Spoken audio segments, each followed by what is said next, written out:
Everybody good? We're ready. Okay. Good afternoon, everyone. Call the meeting to order. It's my pleasure to welcome everyone to the 8th meeting of the ETSU Board of Trustees. Making progress. We're really moving up in the numbers here. Today's meeting is yet another in a series of firsts for the board as we meet here at the Millennium Center for the first time. As you will recall, we approved the purchase of the Millennium Center at our last meeting.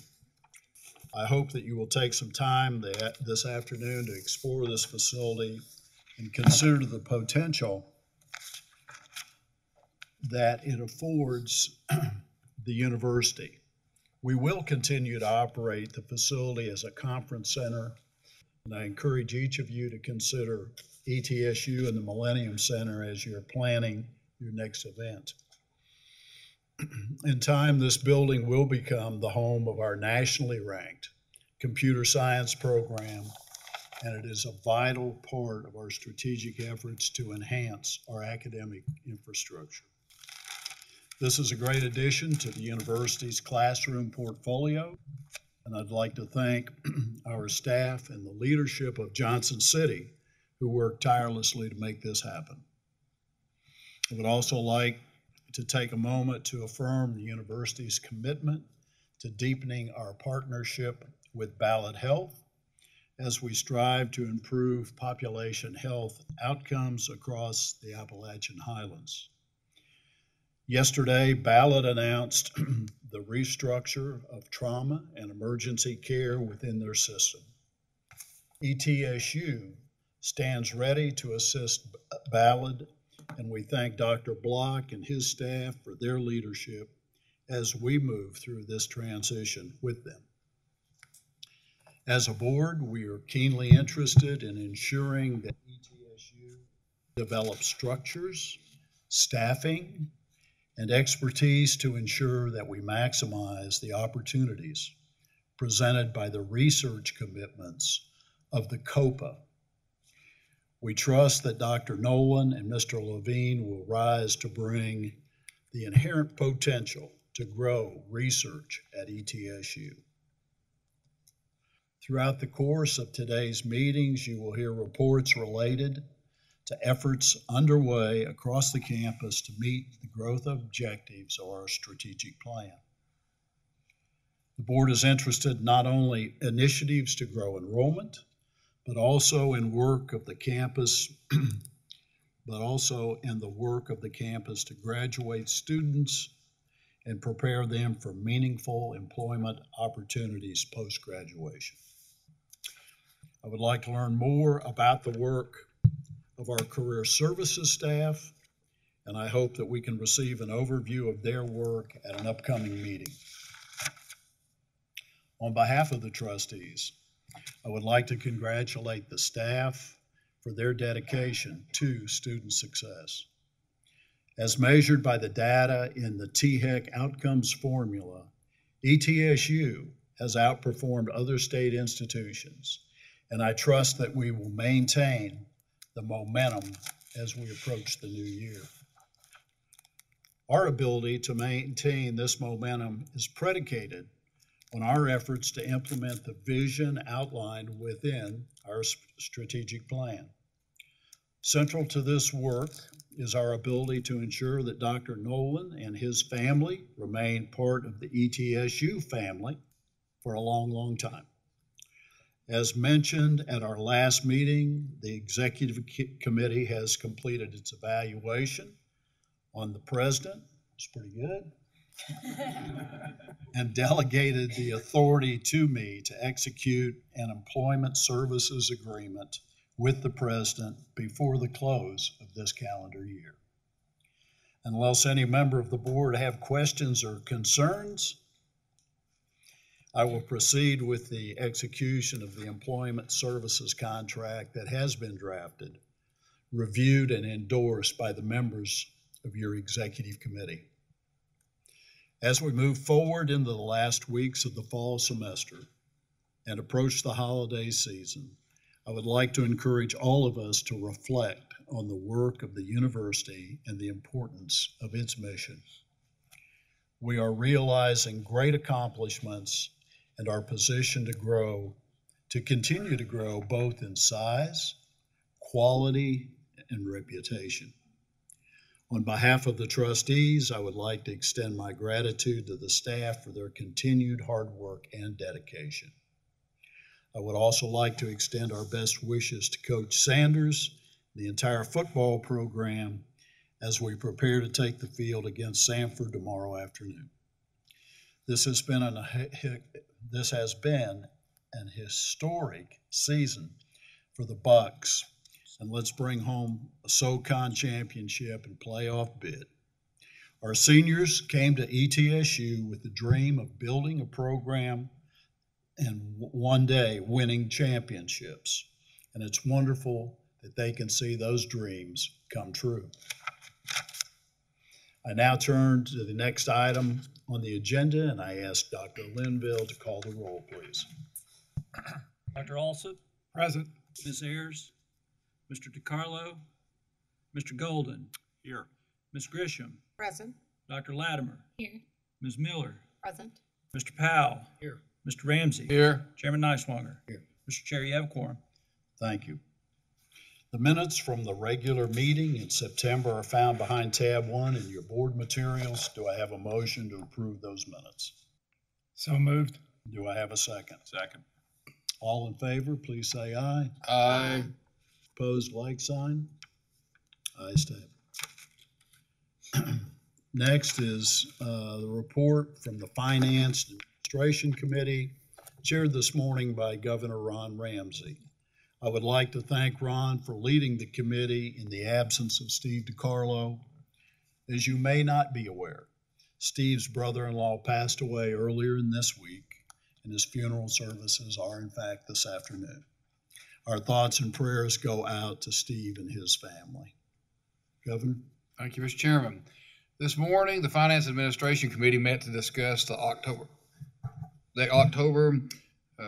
budget revision for the current fiscal year, as well as the unaudited financial statements from last year. Additionally, we discussed factors the board will use when considering tuition and mandatory fee increases. These identifying factors are a responsibility of the board as provided in the Tennessee Tuition Transparency Act. At this point, I'd like to ask Dr. B.J. King to come forward to briefly present the committee's 2 recommendations from this morning's board consideration. Good afternoon. I think that your materials for this section are in tab number 2. If you want to turn to those. The first item is our October budget revisions. And I want to briefly explain some of the work that goes into this budget revision for October. As you may remember, we were in April and we approved a proposed budget for this fiscal year 19. At that point in time, not everything was known. It was a proposed budget. We have implemented that budget as of July, and since then, we have more information and are able to make adjustments. One of the largest adjustments that you will see is on the expenditure side of the budget. This happens every year in the October budget. We do not expend all our budget for the prior year, and when we have those leftover funds, we basically do a reappropriation in the next October's budget to make those monies available for spending in the current fiscal year. So these are carry forward funds from the prior year, and they impact that expenditure side of the budget. But we'll go through this together. I believe you have the main campus budget on page 11. You'll see that our revenues were increased by $4.7 million, and the increase in revenue is due to our enrollment being over the budget that we prepared in March. We had budgeted down 100 students, and we were much more successful than that. So that generated additional revenue for the university.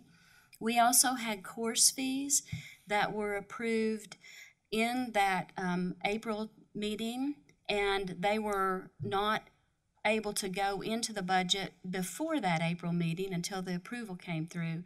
So those course fees are also in this tuition and fee increase. We also have some investment income that has proven to be better than we anticipated. That's increased our revenue budget as well. Those are the two major components that impact that $4.7 million increase. We also have increases in expenditures.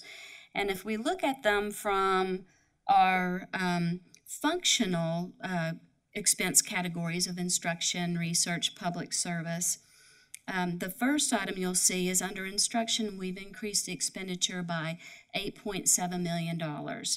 That is the approved course fees and the carry forward of those funds that were not spent last year from the course fees. So those are available for spending in this current year.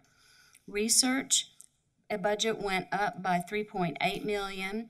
That is also carry forward budgets from the prior year and research improvement funds that were made available in FY19. Academic support is increasing by $2.5 million, and that is related to the Opioid Center state appropriation, which we received but were not able to budget because it hadn't come through the state process to put it in our budget yet. So we put it in this October budget, and I believe that was $500,000. We also have, with the implementation of the new budget model, the ability for our academic units to carry forward funds that remained in their budget from the prior year. They're allowed to retain 50% of those, what we call fallout dollars, at year end to spend in this next year, in the current fiscal year. So that's a new outcome of our new budget model, and we were very pleased to be able to provide almost $2 million to the colleges for FY19. Student activities took forward some money from carry forward funds as well.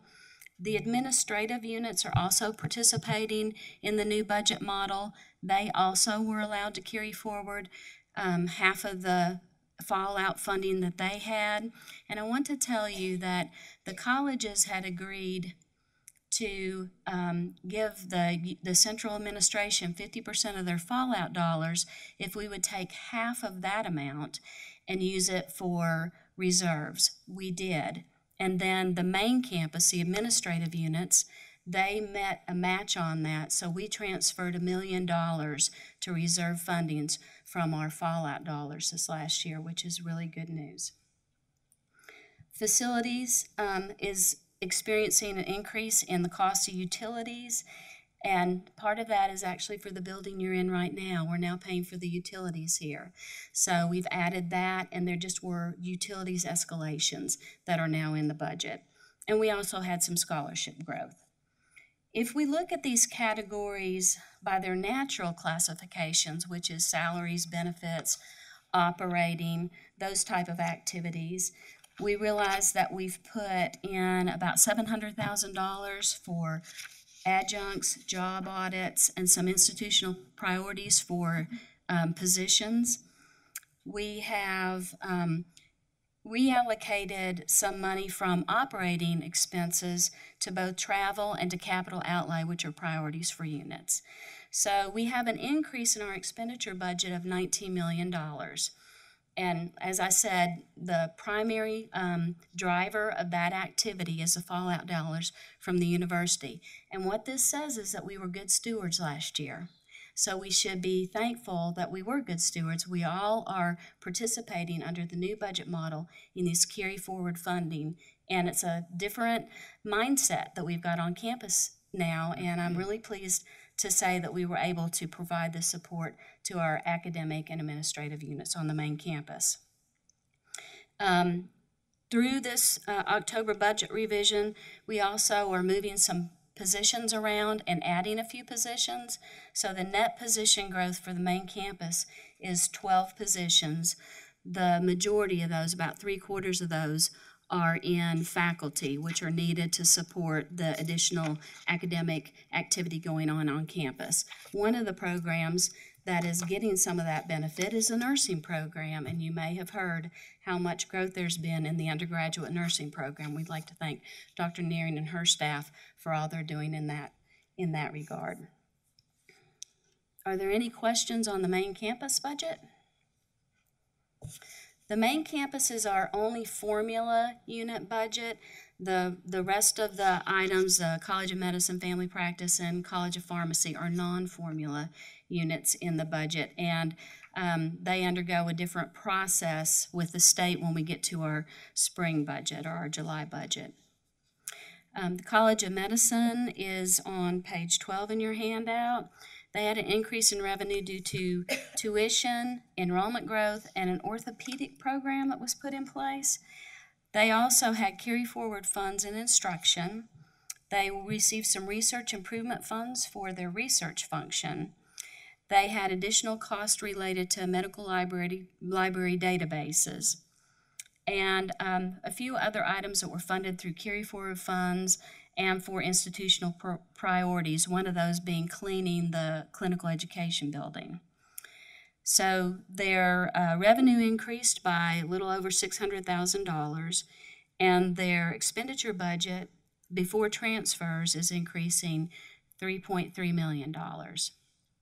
Again, the increase in expenditure budget is primarily related to the carry-forward funds from the prior year. Their positions have not changed since the July budget was created, so there are no new positions being added and no movement between classifications. The Family Medicine October revised budget is on page 13. You will see that their revenue is actually going down. The Finance Committee had a good discussion of this. This is related to a benefit that we're having to fund through the state. It's called Other Post-Employment Benefits. We call it OPEB for short. OPEB, the state had to adjust our appropriation due to the implementation of an OPEB trust fund that will fund our employees' post-retirement medical benefits. It has not been funded in the past. It was not it was on a pay-as-you-go plan, and now they're going to set the trust up and fund it. So we will be paying into that funding for the trust, and with it, it decreased our state appropriation. We also had a health insurance holiday this year. This is really interesting. I think we've had one before in the entire time I've been at the university, so 21 years. And so what happened, it really goes hand in hand with this OPEB benefit. We found that we were really paying through our health insurance for both our active employees, the OPEB liability for our active employees, and our retirees benefit for OPEB. And now that we're just going to be paying for our own health insurance, we have a health insurance holiday because we've paid too much in. All the active employees have paid too much in. So November is your holiday from your health insurance. So Merry Christmas. The university also had a health insurance holiday, and that sounds good, but we actually pay a little about $100,000 more in expense than we were being funded by the state. So that's our share of the health expense for the month of November, runs about $100,000 more than what our appropriation is. Well, they're obviously going to take that appropriation away, so it actually ends up as an expense on our books. But it's a great thing for our employees to have the health insurance holiday in November, so we're very pleased with that. But that is what made Family Medicine's revenues decrease, was the implementation of the OPEB trust and the health insurance holiday. Their instructional expenses are going up about $250,000, and that's related to some hospital coverage expenses that they have. And about the only major thing left on the expenditure side is they've got some clinical projects and repairs that are going to occur this year, and so they've budgeted $117,000 out of their carried forward funding for that. They had a reallocation of 2 faculty positions that were not filled. They reallocated those to support positions, so they aren't asking for any new positions. They're just reallocating within their own budget. The College of Pharmacy is the last unit that we'll talk about. The college's revenues are increasing by $175,000 due to enrollment and also through some fees that got added to their revenue budget for October. In instruction, they're fully funding a couple of vacant positions, or more than a couple, I should say, in instruction. So there's an increase in expenditures there. They have some research expenditures related to new faculty startup money. And they also increased their funding for scholarships for the year. And all those increases, again, are funded through fallout dollars from the prior year's budget. So their revenue budget is going up $175,000, and their expenditure budget is going up $753,000 before transfers. They also were moving one position that had been classified as faculty that should have been classified as administrative job, and so that's been reclassified. They're not asking for any new positions. They're working within their own budget on that. Those are the 4 budgets for October. If you have any questions, I'll be happy to answer them. Okay. First then is the vote for the October budget revisions. Are there any further questions for BJ? Since this is a recommendation from committee, a motion to approve is not necessary. No further questions. I would ask for a vote. All in favor? Say aye. Aye. Opposed, like sign. Ayes have it. Thank you. And secondly, a vote on factors related to tuition increases. Are there any questions by the board? Well, Dr. King would like to provide a couple of comments about that. Okay. Oh, sorry. That's all right. No problem. The Tennessee Code Annotated requires that we implement this Tuition Transparency Act this year. And the first item that has to be taken care of is board approval for the factors that are to be considered when we're talking about tuition and fee increases. And the state statute actually provides guidance on a large portion of this, but we have 5 areas we would like to propose that the board consider when we're looking at tuition and fee increases. The first one is part of the statute, and that is the level of state support.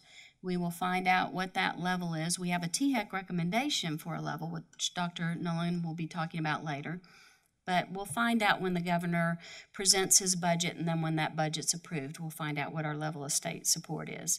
We also need to be looking at the total cost of attendance, and we need to look at that in light of what the landscape is for public higher education in the state of Tennessee. And that is what we do. We'll continue to do that.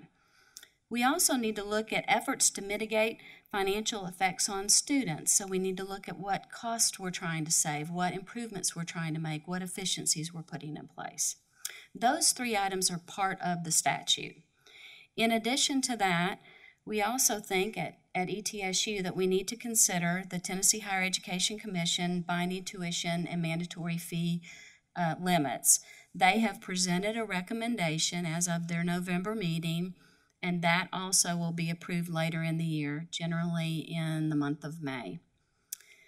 And we also would like to look at some other factors as we're looking at tuition and fee increases.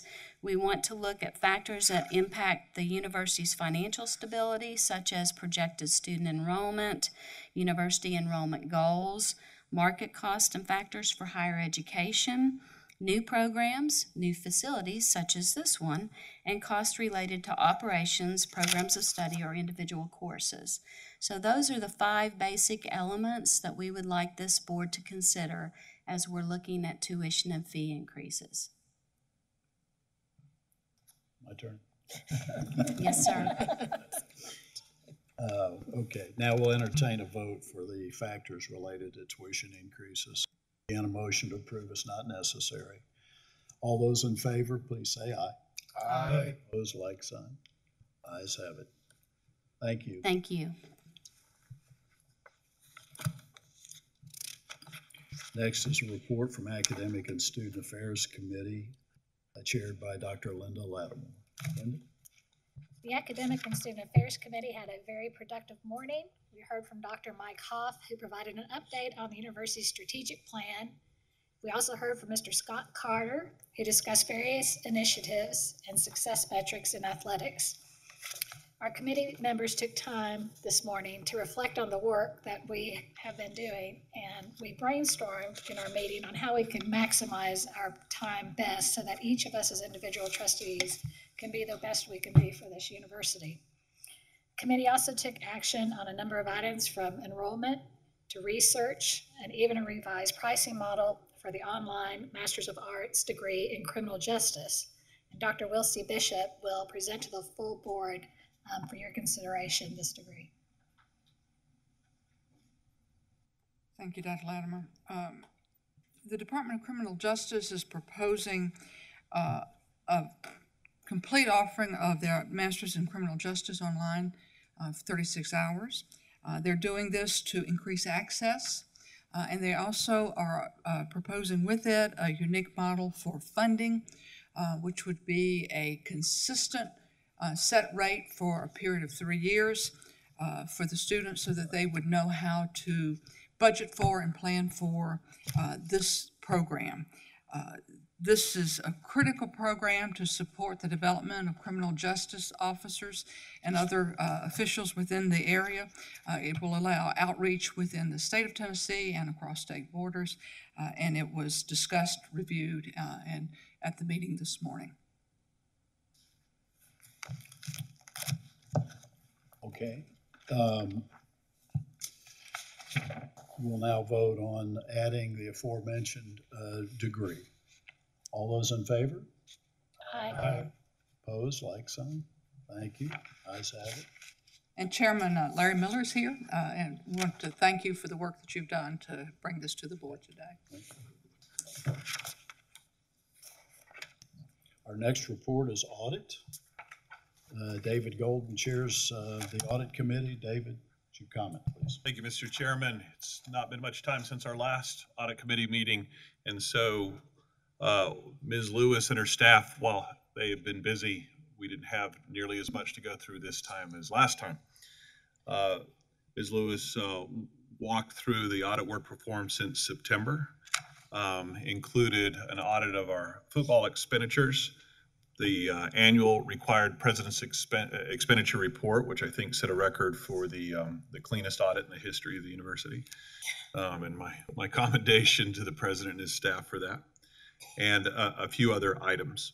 We reviewed, we have a recommendation log where we review findings from past audits and where the completion status is of management action plan. Happy to report all items are still green or blue, which I know yellow sometimes is a good color, but not here.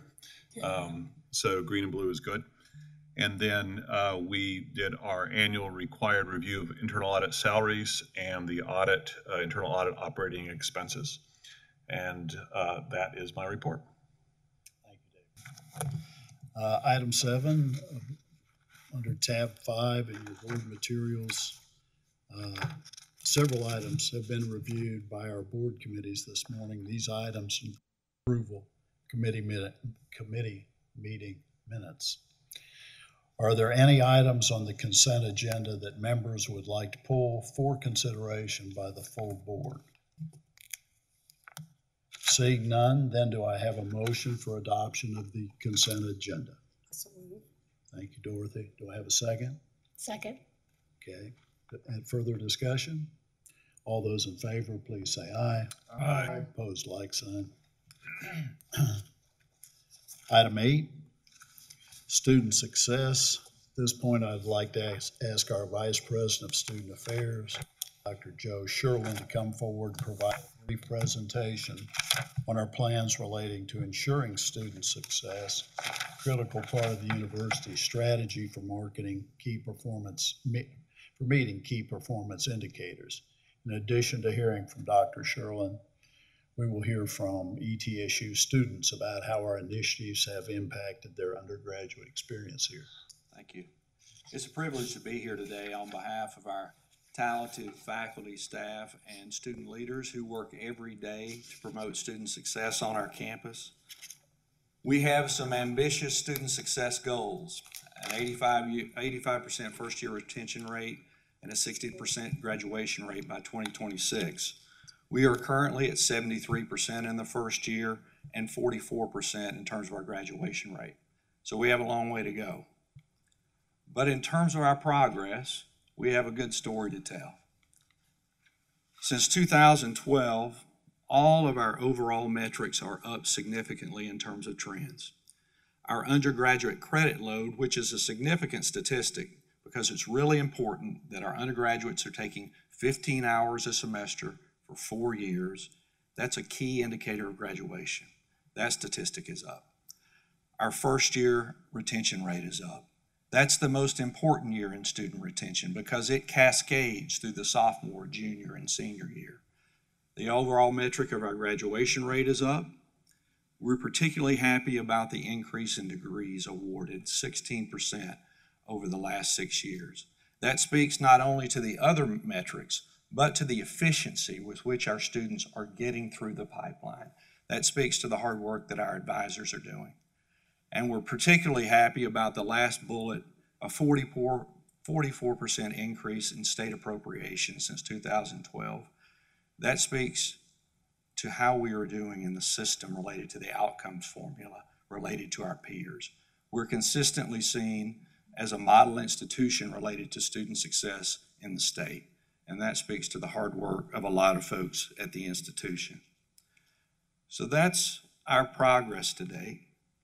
But I also want to talk a little bit about our process and what we've learned as we pursued our student success goals. We've learned that information is critically important. You can't move forward without accurate and detailed information. It's important that we have knowledge and information about the external environment, that we understand best practice related to student success, that we understand the trends that are affecting our students and their families as they try to pursue a college degree. It's important that we understand the internal environment, that we understand the who, the what, the when, the where, the why of student attrition and success. Who is leaving? When are they leaving? What is happening to them? Where are they going? And why are they leaving? And we need to understand that in terms of student success as well. If you have that information, it gives you the opportunity to innovate. Only the opportunity. Innovation takes intentional leadership. People need to be incentivized to pull up out of their daily responsibilities, collaborate, share ideas about how we can move forward. But it's not only collaboration, you have to have talent in the room. You have to have the right expertise and the right knowledge to really make innovation work. And once you create innovation comes investment. Now at ETSU, I wish Dr. Bach were here because we would follow an investment strategy much like the Kansas City Royals. In 2015, they won the World Series. They had the 13th highest payroll in the league. They did that because they used data and analytics to target their investments. They invested in key positions on their team, and they developed their farm team. They developed their staff. As opposed to the Yankees, who have the highest payroll in baseball, and they throw money at every problem.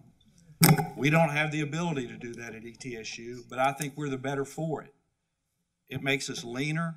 It makes us smarter. And that is key on the investment side. And then once you make those investments, the next question is how do you integrate them? How do you begin to collaborate, share information, and scale and adopt those investments that are really going to make a difference? Then you start to address culture at an institution. Then you really start to move the needle. I'd like to talk a little bit about some successes that are in the books.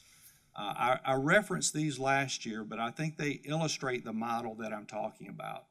One is embedded learning support. As we talked about last year, a third to a quarter of our students need developmental education in reading and math in order to move into credit-bearing courses. But what we saw were students languishing in developmental courses without the ability to move into those credit-bearing courses and never getting on the path to degree. So what our faculty did was completely innovate that experience and embed the academic support just in time into the credit-bearing course. We integrated that into 1530 and English 1010, and we tripled the pass rate in math to 76%. And we significantly increased the pass rate in English by 18%. That's impacting hundreds of students and getting them on the path to degree. Now, what did we learn from this? We learned that timing of the innovation is critical. The innovation has to occur when students are ready to receive it. Providing developmental education before they're in the credit-bearing course didn't work. It had to be at the right time. But we didn't lower the bar in terms of that investment. The students still had to hit that mark. It took talent. It took talented faculty to understand what was needed just in time while those students were receiving this academic support to learn this information. Talented faculty had to make it work.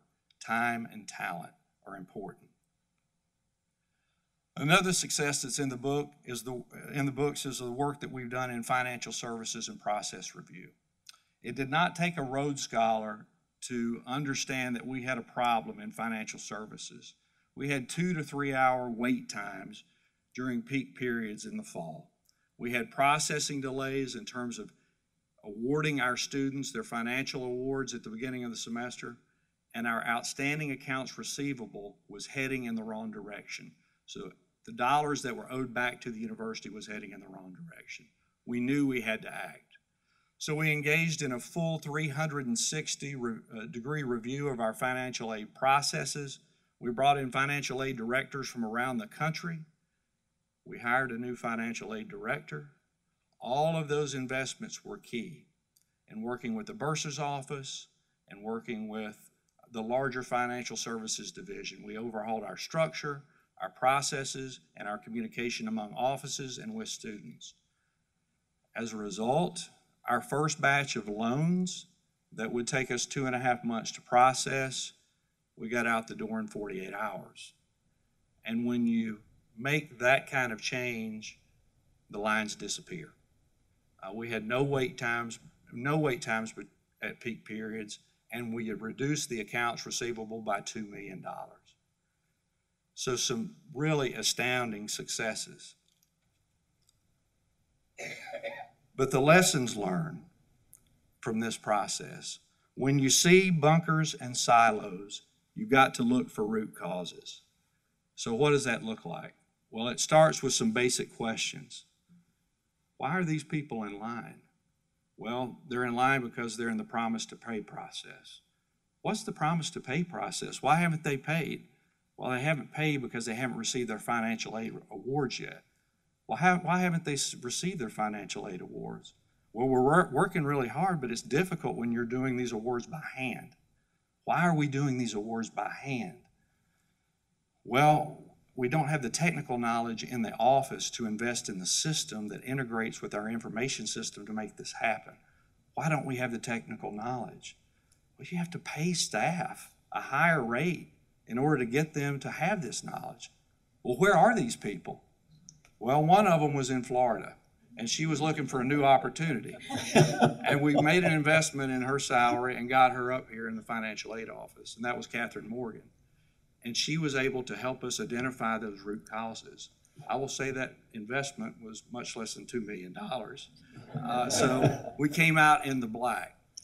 And not to make light of it, the real savings came when all of those students were awarded on time, and they had money for books and monies that would help them succeed. So that's the process at work here. And that's how you can really make a difference as you work together. We also have a number of key efforts in the works. Our advising area is perhaps the most critical process related to student success.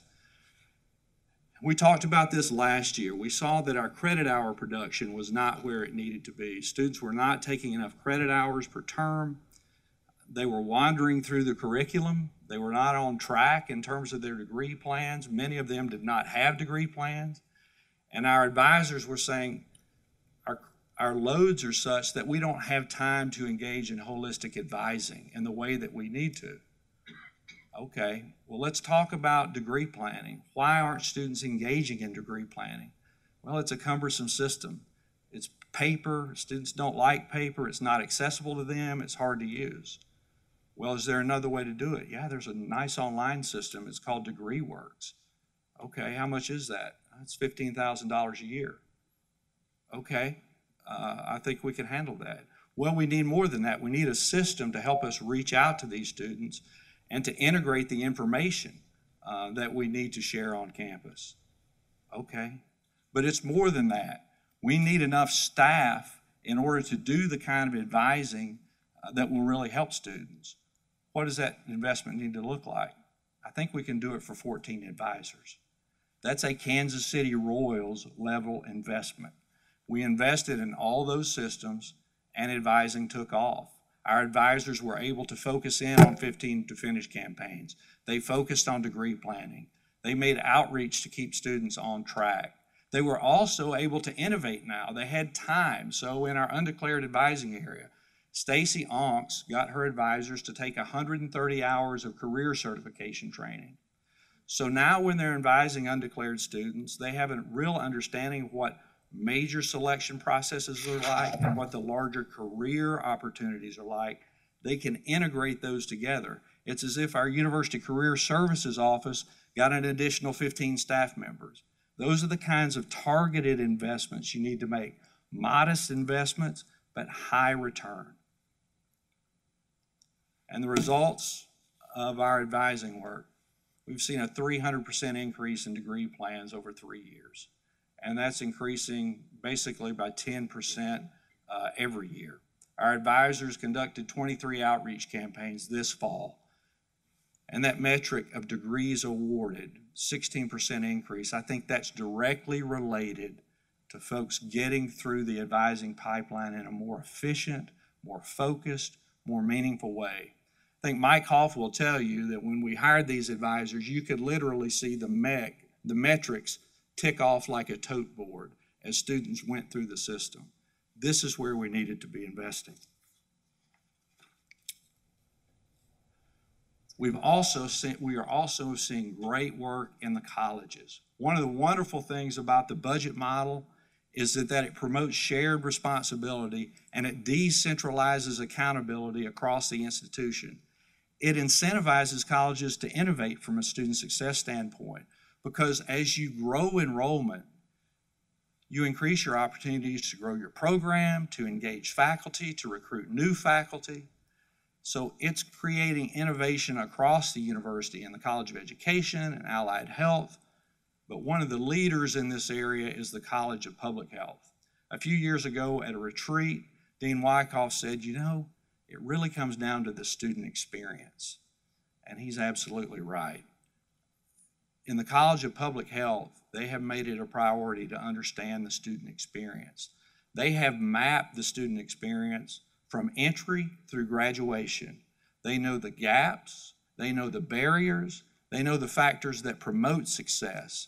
They have appointed a college recruitment and retention committee with representation from all the departments to really focus on how they're moving students through that program.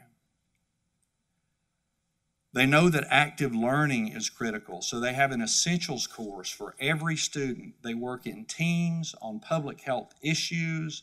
Out at Valley Brook, they're doing amazing work. These kinds of experiences early bind students to the college, but they also bind students to the institution and to each other in very powerful ways. They're assessing the skills and competencies that they want their students to gain throughout their program, and they're making sure that every student participates in a field internship or experience. And they're constantly assessing the experiences of their students at exit, as alumni, and they are assessing their students in employment settings. Look at the last finding. 95% of employers rate their graduates as high or highest in overall competence in their practice field.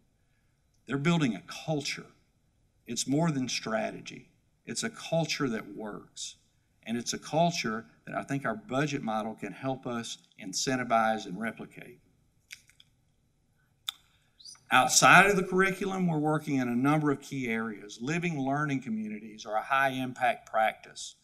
These are communities in which students live together in a residential setting. They take courses together. They participate in academic development and career mentoring. It helps them academically and socially integrate and engage in an institution. But one of the challenges with living learning communities, particularly for Generation Z, many of them are not joiners. How can you get them to participate in organizations and experiences that will help them in terms of their success and align with our mission? So we're exploring scholarship opportunities to incentivize participation in these communities, particularly for students who might not otherwise enroll at ETSU. And two new communities that we have focused on in the last 2 years are public service and in the Inspire Living Learning community. Now, the public service scholar community is focused on out-of-state students. So we're bringing in students from the region who are interested in service and leadership. The data will tell you that students who come from out of state and come to school in an institution, they tend to stay in that area. These are students we want to come to ETSU. These are student leaders who are committed to service. And we're engaging them in service in the community, but not just in service broadly, in literacy education in our elementary schools, in our after-school programs, and in community programs. So our students are out building bonds with high school principals, with guidance counselors, with teachers, and most importantly, with young people who can become future students at ETSU. This year, we've had over 1,700 hours of service in those communities, staffed by Joy Fulkerson and her team. Over 1,400 children have been served. And the retention rate in this program for those scholars, out-of-state scholars, is 88%. That's beyond the metric that we've set for 2026. That's what happens when you have a full level of support in a program. The Inspire Scholar Program is a residential scholarship for students who have solid academic records. You wouldn't say they are at the top academic records, but they have demonstrated financial need. And we are marketing this program to students who are outside of our immediate region. We're looking to Knoxville, Nashville, Memphis, Chattanooga, to bring students to our campus who might not otherwise attend, for whom that residential scholarship can make the difference in their ability to come to ETSU. And we're putting that wraparound support around them, and what we're seeing is they're excelling. They're excelling in our first-year courses. They're participating in student organizations. They're getting involved in service. And you can see the quotes that these scholars are providing. I really like the Inspire Scholar quote. I worried a lot about how I was supposed to pay for school, where I was going to live. This experience helped me with both those things. Living on campus has given me more opportunities to get involved in organizations. That just makes a difference. These experiences are making a difference for students. One of the areas in which we really need to make progress, and we are not where we need to be as an institution, is in the student success rates of our underrepresented students, particularly African American students, Latino students, and Native American students. We have found that significant numbers of these students are not connecting to our services early on in terms of transition and support, and we're seeing consistent retention and graduation gaps. We also know that there is money out there, particularly from the Lumina Foundation, to innovate and begin programs that focus on closing those equity gaps. So we put a team together over the past year and a half, with support from Academic Affairs and under the leadership of Kershonda Harris. We developed a Summer Bridge Plus program, specifically focused on tie-eligible students. It was a 3-week summer residential program in which we brought in 52 students this summer. They participated in a first-year experience course, in career exploration, in mentoring with faculty, staff, and student leaders. We didn't stop there. We added a plus experience because those activities are going to carry out beyond the summer through the first year. Our results. 100% of the participants in the summer program came back in the fall. Ramona Williams would kill for that level of yield. She's our admissions director. 100% of those students expressed satisfaction with the program, and all of them are participating in fall program activities. So it's succeeding. Every now and then you have lightning in a bottle, and that's what we have with our Veterans Initiative. We have the right leader in place. Colonel Tony Bonch and his staff are innovative, they're forward-thinking, and they are productive. They ran an internal study and found that there are 10,000 veterans and family members within a 200-mile radius. These folks are ready to move if the right support is there. Then they partner with GI Jobs to assess web traffic and provide analytics about where these folks are. And they didn't stop there. They went out to get them. So they dedicated some funds and they visited educational fairs in Camp Lejeune, Fort Bragg, Fort Campbell. And we've dedicated resources on campus to a new military-affiliated student resource center. It's a one-stop shop for veterans and their families to come and gather and get support. While all of this activity is going on, they're executing an $80,000 THEC grant to evaluate military training. So we're maximizing the experience of these veterans and encouraging them to come to ETSU. They've become a one-stop shop for support. Here are the results. We've been designated military-friendly, spouse-friendly, best of the best for 2018. Monthly visits to that MARC space have tripled this year. This was just open this year to 1,300. We've increased the population by 28% in 2 years. They've set a goal for 1,000 by 2026. I think they're going to blow past it. The lesson here is when you have a strategic opportunity and a high-performing team, feed them and let them run. And that is exactly what they're doing. The last area that I like to focus on is the first-year experience, and it is so important in terms of its scale because half of all institutional leaving occurs in the first year. We are really focusing on the experience of our students in the first year. Under the leadership of Dr. Bill Kirkwood in Academic Affairs, we are completing a full review of our general education experience. The first year in academic coursework is general education. He and the key faculty on that team are asking, why would students choose to come to ETSU academically? Beyond program, what is the kind of experience they're going to get in the classroom? Why would they start here over Northeast State? Why would they start here over the University of Tennessee or Appalachian State or the University of North Carolina?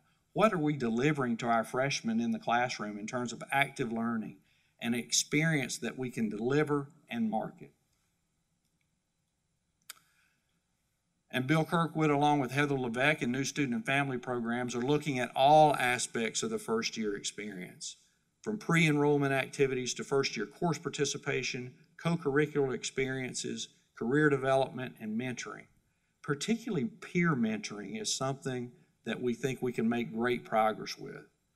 Lee Adinolfi, our Assistant Dean for Student Engagement, came to me a couple of years ago. She had looked at a program at Stephen F. Austin in which they had peer leaders, peer student leaders who were meeting with incoming freshmen, and the role of those peer leaders was just to meet with them and get them involved on campus. They saw great increases in the level of involvement at Stephen F. Austin. She said, I like to take that idea, but I like to take it to the next step. I like to partner and integrate that idea with our first-year experience courses. So these leaders are not just meeting with freshmen on a couple of occasions, they're building relationships. And I'd like to see what happens. Then she went out and got a grant to make that happen. Well, here are the data from this program. It's called the BIGS. And you can see on the right-hand column the increased level of involvement for students who have met with their BIGS at least twice, The total number of events they attended was 1,841, as opposed to 278 for those who only attended one meeting with their big. And we expected some increase in student engagement because that's what had happened at Stephen F. Austin. But look at the GPAs. The GPAs of students who met with their peer mentors twice are double those who did not meet with the peer mentor. That's more than about a meeting. That's about a relationship that's developed. Look at the persistence rates, 93% as opposed to 70%. This is a relatively low investment, high yield potential. We can use the talent of our bigs, our student mentors. This is the kind of activity that the Kansas City Royals would invest in, and they would work to scale. So the path forward. We've made a lot of great progress, and we are a leader among our peers in the state, but it's not good enough. We're not moving fast enough to hit 85 and 60. We're going to have to begin to scale like we haven't scaled before. We're going to have to integrate these activities. We're going to have to push, Dr. Nolan. And I have to smile when I say that because I hear that once a week from Dr. Nolan. But I believe we can. We have got the right talent in place, and we know how to do this. But it comes down to building a culture. It's about creating environments for students to succeed. We have to have outstanding facilities on this campus. We have to have outstanding residence halls, outstanding classrooms, outstanding lab spaces. Those are the spaces where students connect and where those experiences take shape. But it's more than facilities. I was driving as a young boy with my dad through a neighborhood, really nice neighborhood. We were looking at homes, and I said, wow, Dad, these homes are really nice. And he said, but you know what the most important thing about a home is? What happens on the inside. The experiences that happen in these classrooms, in these residence halls, and on this campus, that's what the culture is. That's where our students live. We have thousands of students who bring their life savings to us and their dreams, and we have a responsibility to them. All our staff, we're accountable to you, but we're all accountable to them. And I'd like one of those students to come forward right now, Leon Humphrey Jr., to talk a little bit about his experience at ETSU. You can see his key activities. In addition to this, my daughters would say he's the coolest undergraduate on campus. So I'm going to turn it over to him. Well, good afternoon, guys. How are you all?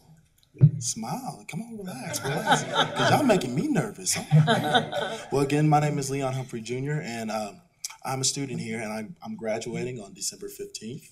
So this is also an open invitation for you guys to graduate. But before I talk about my involvement, I want to kind of tell you a little story about myself. I came here to ETSU. I was recruited to be on the football team under Carl Torbush, and I was excited. You know, I was like, yes, woo, go Bucks. Bought the team. And when it came to it, I got the opportunity to go through Quest and Preview. And then that changed my life in general.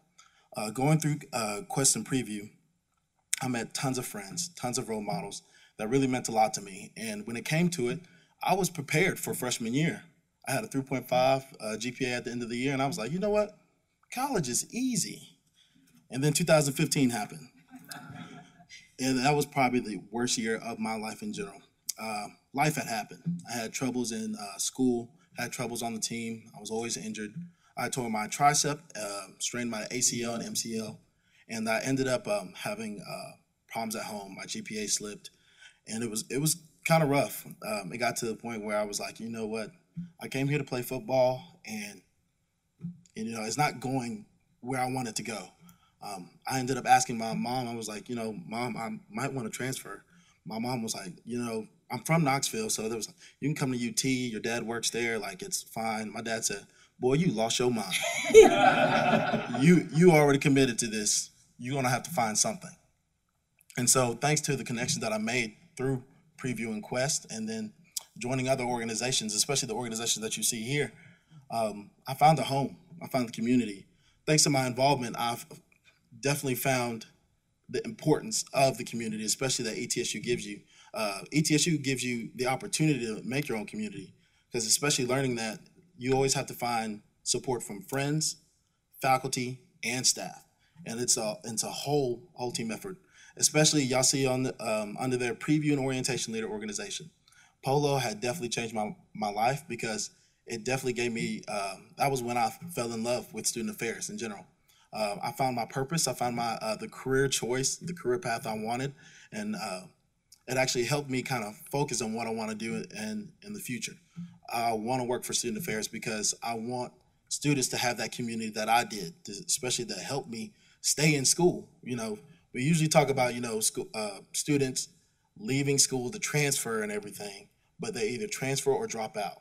And that's the last thing we want students to do. And thanks to involvement, it kept me here. And I can say, I'm about to graduate December 15th. Thank God. Because, man, like Dr. Sherlin said, my life savings went into this. Man.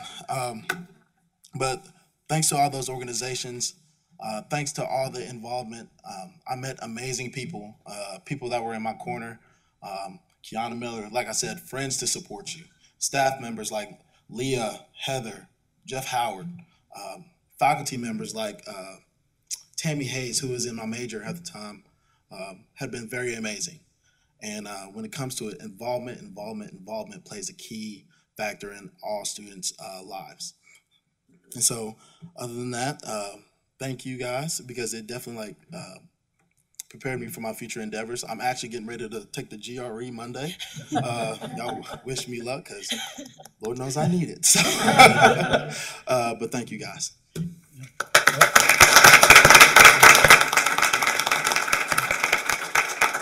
I'm happy to take any questions if there are. Questions, anyone? Mr. Chair, if I could, I would just like to say thank you. In particular, I want to say thank you to Leon, because as you look at the things that are listed on the screen in front of you, what you have no sense of is the number of hours that he and others who are in these groups volunteer for the university. Wow. When we have open houses during the summer, when we welcome 200, 300, 400, 800 students and their families to the institution, who's up front welcoming them? Leon. Wow. When it comes time for students to have tours across campus, who's there leading those tours? He and other students who are members of these organizations. He's a big. So when Dr. Sherlin mentioned the impact that student mentors have on undergraduate students, he's part of that group as well. But there are students all across the campus who found a home here, and it's been fun to watch you grow at the institution. And I just want to say thank you for allowing us to share your story today. Yes.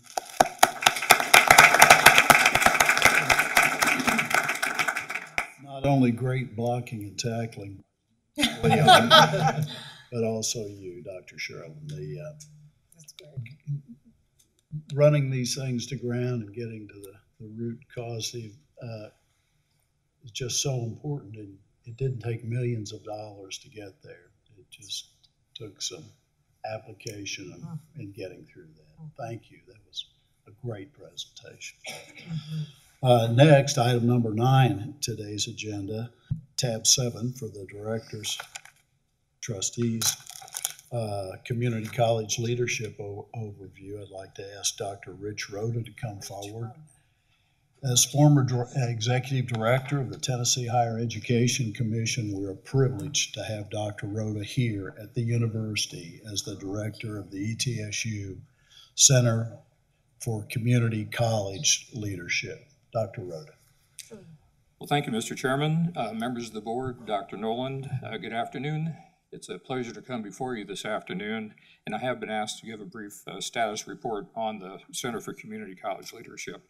I'm pleased to do that. I didn't know I would be following such a tough act, however.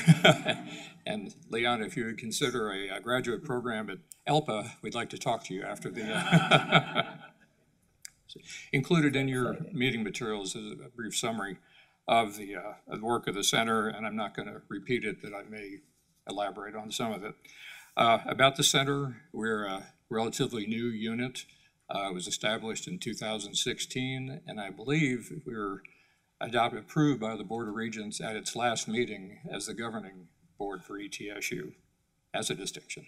The center is housed administratively in the Clemmer College of Education and reports directly to the dean. The faculty who teach in the center are in the Department of Educational Leadership and Policy Analysis, or ELPA. The purpose of the center is straightforward.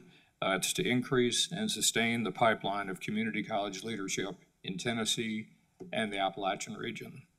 And the center is practitioner-oriented. That's the focus of what we do in terms of our graduate program, professional development, and policy research. A few words about our students. As I said, we're halfway through our third year of the program. Our first cohort was some 7 students. We started humbly. Last year, we doubled that to 14 students. And now this year we're at 17 students. So we're building, we're growing, we're diversifying, principally in the area of attracting students who are with the TCATs, or the technical colleges in Tennessee, as faculty or administrators. All of our students are employed at technical or community colleges. To be in the program, an individual must be nominated by his or her president or chancellor. Many of our students are senior administrators.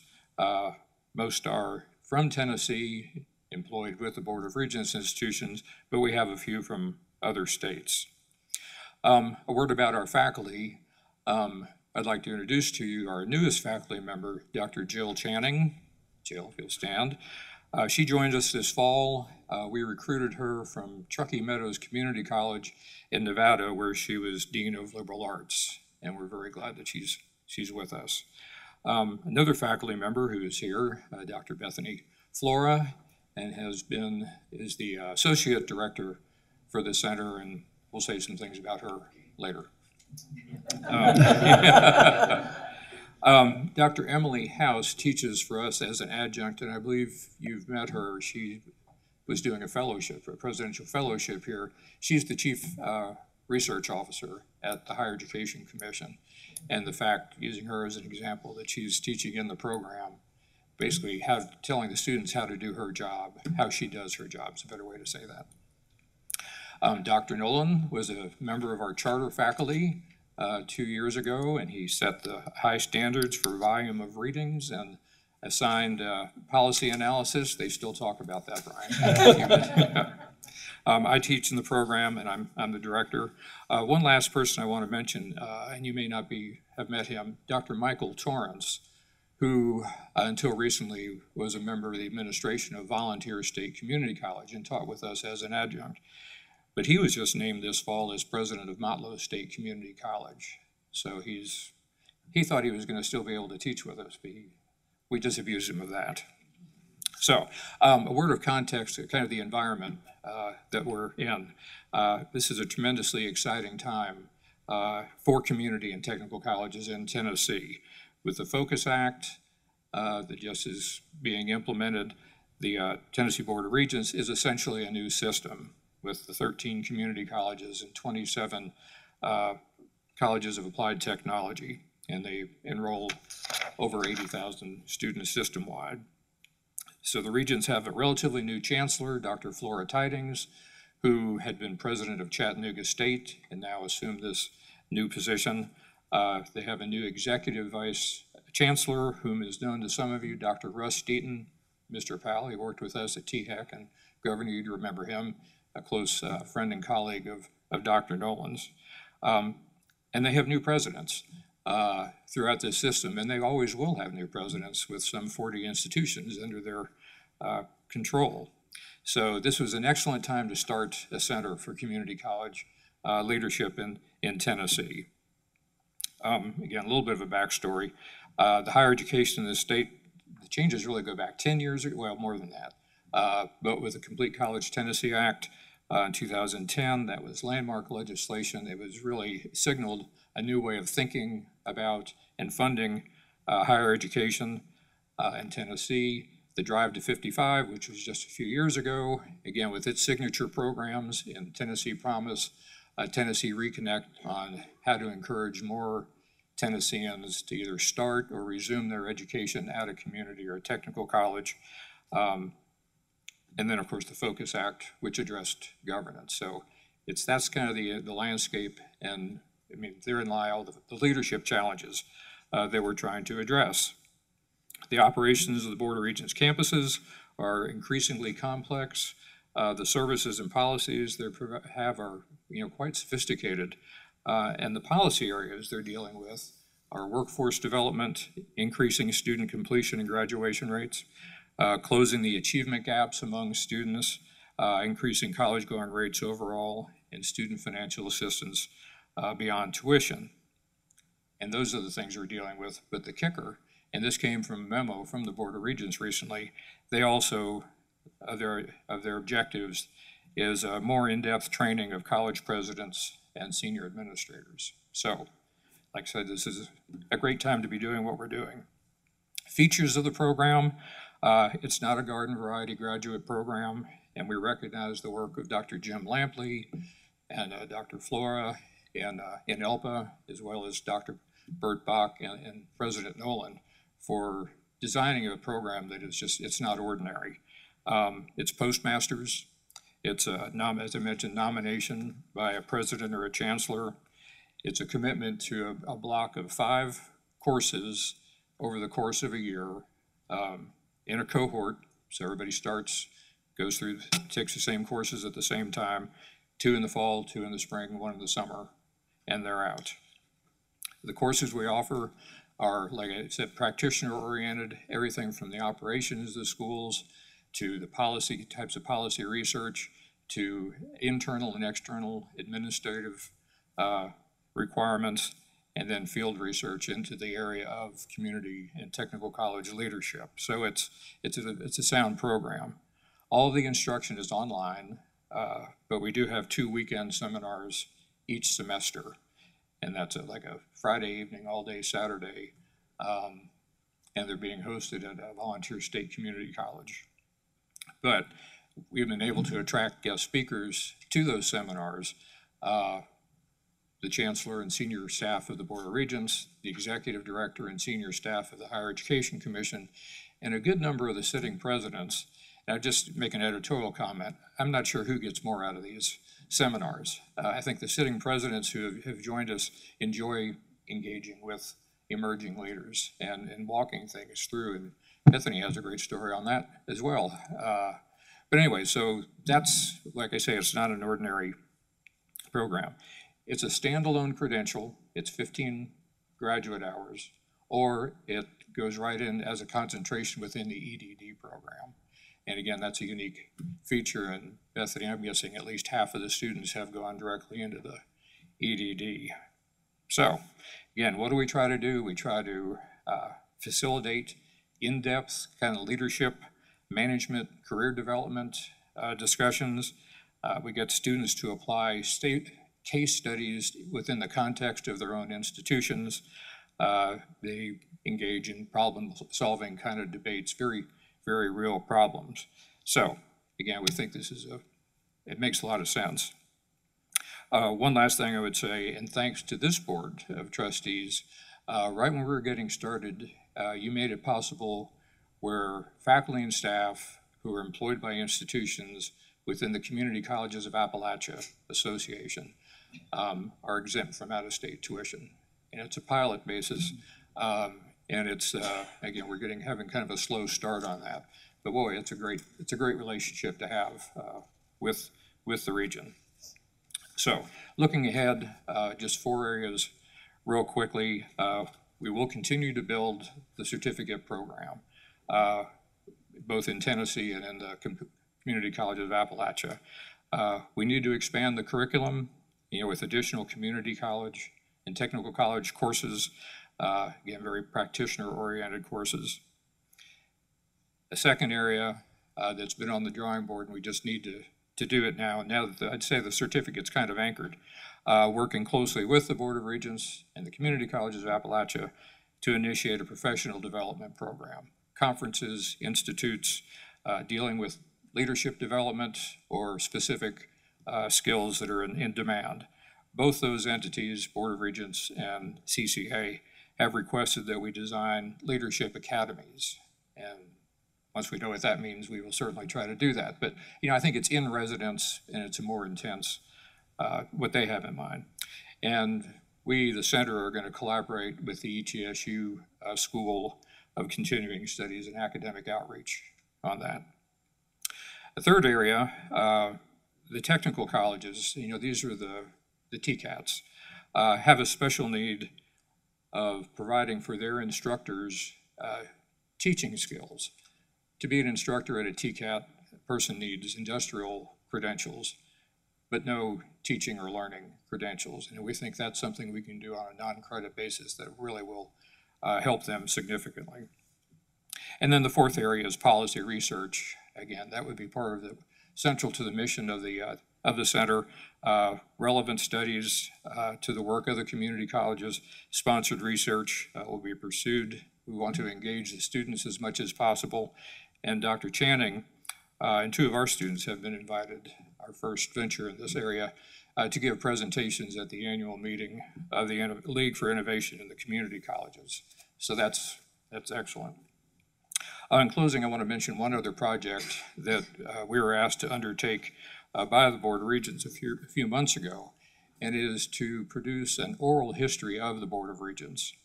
And essentially, the way this has evolved is that it's involved a series of one-on-one interviews, filmed interviews, with individuals who, over the history of the Board of Regents, all 46 years, have been involved in major events. And the impetus to do it now is because basically the Board of Regents has entered into a new chapter, and it's about documenting what has come before them now while we can. And they also, a number of this is hard to believe, the community colleges are turning 50 years old. All of them are a year or two either way, and they're going to be having 50th anniversaries and want to be part of the project. So some 20 interviews have been filmed so far. Another 10 are scheduled. The interviews average about a half hour in length, and they will be housed on a server at the Board of Regents, but with links like to our website and others, so it will widely be posted. So I would say the Board of Regents has a powerful history when you put all that in one place. Strong leadership over the years by governors, lay board members, chancellors, presidents, faculty, staff, and to be a part of that has just been a real pleasure. So, Mr. Chairman, those are my remarks. I'll be glad to answer any questions or comments. Okay. Questions for Dr. Loda? The board or the audience? I do. Yeah. So, great presentation. I appreciate it. As you think about the next chapter of teaching what future community college presidents need to be good at and fill that skill gap, it just reminds me of a conversation I had with the president of a very large university, not this one, and just asked the philosophical question, how fast do you think the world is spinning as far as demands of the world, the skill sets that students need coming off of college campuses with as a graduate so they can hit the ground running and be a productive member? Because, you know, one of the reasons you're really happy about graduating is either you're going to go to grad school or you're going to get a job, but ultimately you want a job. And so understanding what you need to do well in a job's probably important in education. And so he answered, he said, yeah, it's spinning pretty fast. He said, well, how fast do you think your university's spinning to do that? He goes, much slower. And so one of the ways, and then, you know, how fast is K-12 spinning because he can only pull so much vacuum on freshmen, right? So one of the ways you can kind of short circuit that cycle is to teach presidents and deans and others of how do you connect to the real world so you can bring it back to the classroom so the university can spin faster so graduates can be ready. And that's a skill set. You might consider teaching that. I've dealt with a lot of academia, and I think there's an opportunity to teach. Yeah, well said. I agree. Mm-hmm. Anyone else? Thank you. Okay. Mr. Chair, if you could join me at the podium for a second. I will, but I have a comment first. Okay. About, because I spent a lot of time with TCATs through our businesses and also community colleges. And I think of them often as sort of the unsung heroes in the building block of education in Tennessee. And I can say that pretty clearly as an employer who has a specific need and they can turn on a dime to produce 21st century jobs with the skills that we need as employers. And the other thing I like is it allows young people and adults now to either have a meaningful job when they come out or an introduction for the next building block of higher education. So thank you for your work. Well, thank you for the opportunity, because this really is, I mean, and it is a special time. Yeah, it is. We get to have some fun now? I'll join you Okay, up there. come on. Join you up there in a second. Oh, I'm going to set the context and I'll meet you in the front. I'll be up there. Okay. Okay. It's a small room, you can't go far. On behalf of the institution and as a colleague, it's rare that we have the chance to have one of our own transition from the institution and become a president. Dr. Rhoda and Chairman Niswong are getting ready to surprise someone, but I want to, as a colleague, say thank you. Dr. Flora, now President Flora, and I team taught 2 classes together. She actually taught the classes. I just kind of went along for the ride. But I look forward to working with you at Northeast. And with that, Mr. Chair, there's a resolution right on the other side of that podium, and I'll come join you. Thanks. You may want to go around front. Yeah, if you don't want to go around front, I'll join you. Dr. Flora, Come on up. So, this is, we've never been in this room before. I don't quite know how to do this. So this is a resolution of appreciation on behalf of the Board of Trustees for you, Dr. Flora.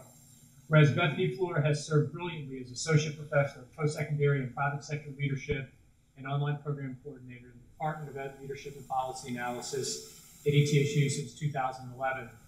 And whereas Dr. Flora has mentored many doctoral students at ETSU, chairing their dissertation committees on subjects such as stress levels and tenure track faculty members, student retention in first-year programs, and many others. And whereas, Dr. Flora will now be returning to the place where her higher education career began, having worked for Northeast State Community College's Workforce Investment Act grant at Sullivan East High School. Therefore, be it resolved, as Dr. Flora assumes the presidency of Northeast State Community College, that the Board of Trustees at ETSU extends its highest commendation for her work at our university and its highest hopes and strongest confidence for her success at Northeast State. Dr. Flora, congratulations to you. Thank you.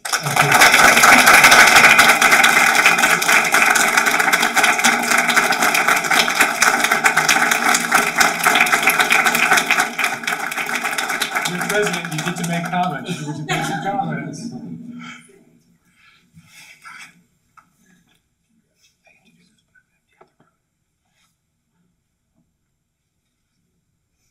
What do you say to that? I'm sorry, got emotional. I'll say what I said in the open forum when I told my mom that I had made it to the final interview, the top 2. She said, "I cannot believe the little girl who ran barefoot on the dairy farm through cow piles is interviewing for a presidency." And it's very, very overwhelming. And then to go back to where I began my career at Northeast State and serve with people that I have worked with, and we all know Northeast State's been through a little bit of a tough time, so to be part of that family again means a lot. But it's been an emotional time, and saying goodbye to ETSU has been emotional too. So I just want to thank the board. I want to thank Dr. Nolan. He invested in my career with the Presidential Fellowship Program a couple of years ago, and he sent me and David Linville and another 2 of our colleagues to the ACE program, and that's just such an important investment when you have a mentor who sponsors you like that. And then Dr. Rhoda, who has built more careers in higher education in Tennessee than I've ever seen, and is just an incredible man of integrity. I can't say enough about Dr. Rhoda, so thank you, and I look forward to working with ETSU soon, so thanks.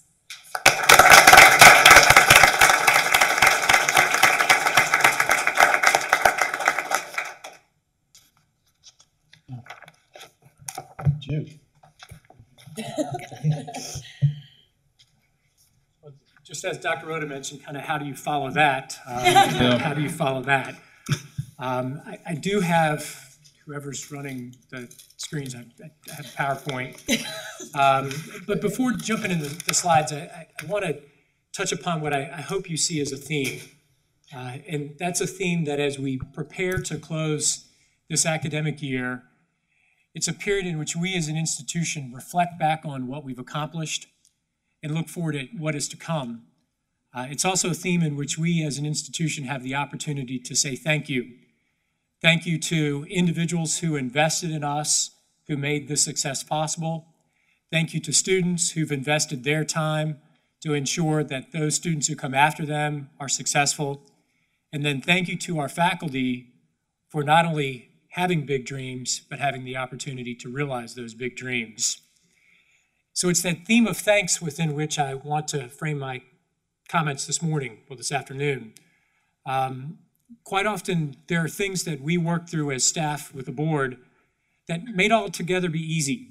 And over the course of this calendar year, we've had some difficult conversations, but I think those conversations will push us to excel, just as you saw in Dr. Sherlin's presentation, outline objectives, push one another, and ultimately in time, success will come.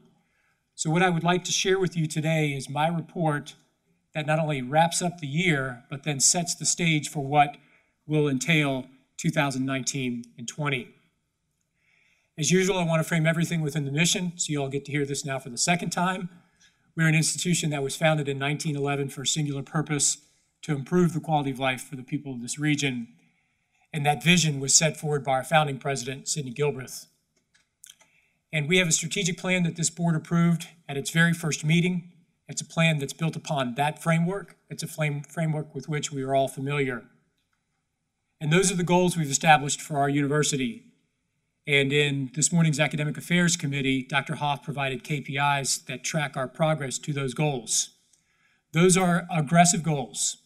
Our ability to hit 18,000 students is going to take a great deal of work.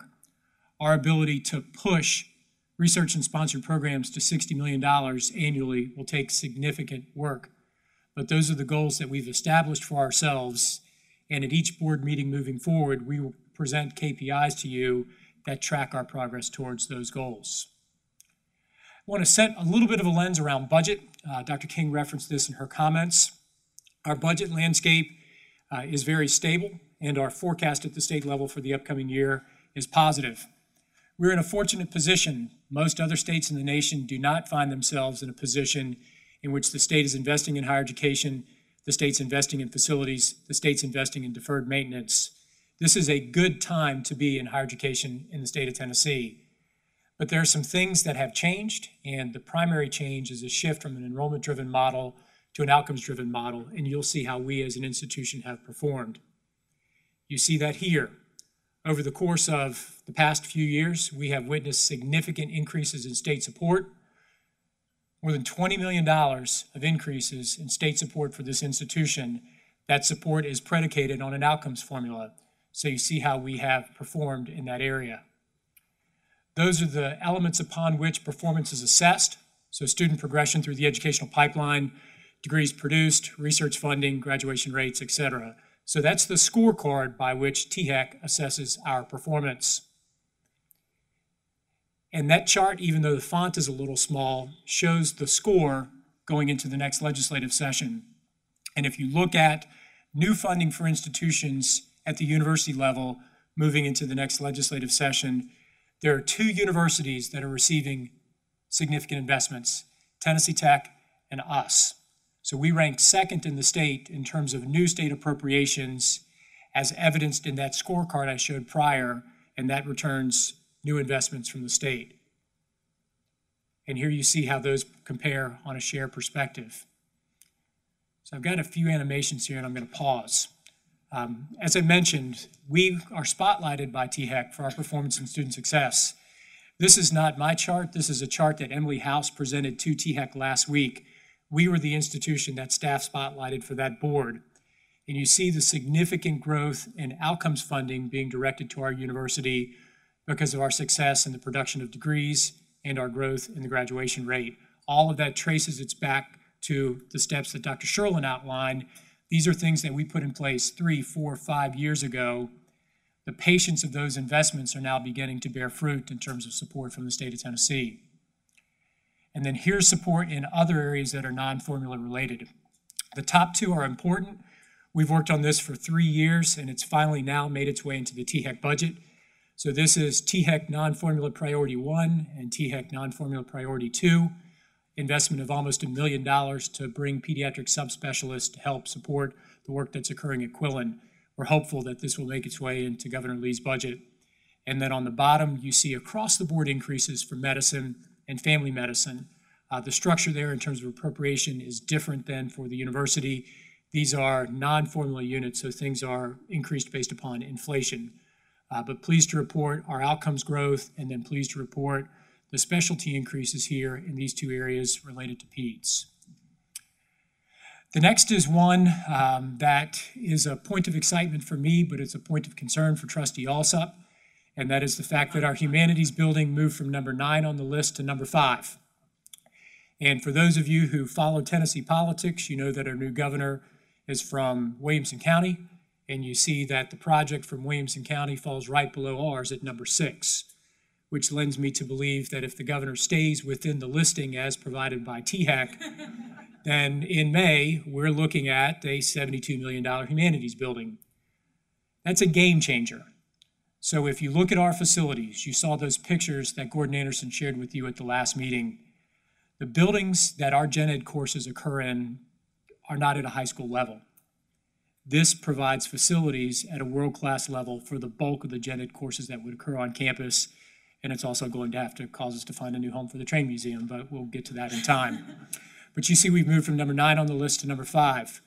This also tells us that we need to start preparing as we look at our pending capital campaign, because there's a significant matching fund lift associated with this building, almost $10 million in matching funds.